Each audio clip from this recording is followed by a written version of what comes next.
வரத்து அதிகரித்த போதும் 90 ரூபாயை கடந்து விற்பனையான கொப்பரை தேங்காயால் விவசாயிகள் மகிழ்ச்சியடைந்தனர். சேலம் மாவட்டம் ஓமலூர் ஒழுங்குமுறை விற்பனை கூடத்தில் தேசிய அளவிலான மின்னணு கொப்பரை ஏலம் நடைபெற்றது.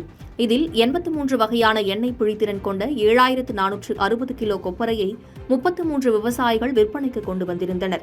தேசிய அளவில் நடைபெற்ற மின்னணு கொப்பரை ஏலத்தில் 4 வியாபாரிகள் கலந்து கொண்டு 6,49,741 ரூபாய்க்கு வாங்கினர்.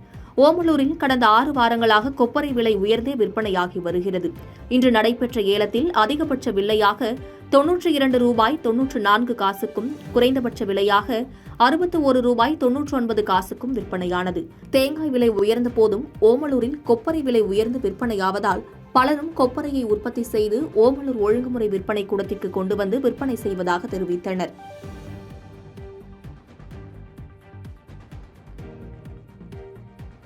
பாதகம் செய்பவரை கண்டால் நாம் பயங்கொள்ளலாகாது பாப்பா. மோதி மிதித்து விடு பாப்பா, அவர் முகத்தில் உமிழ்ந்து விடு பாப்பா.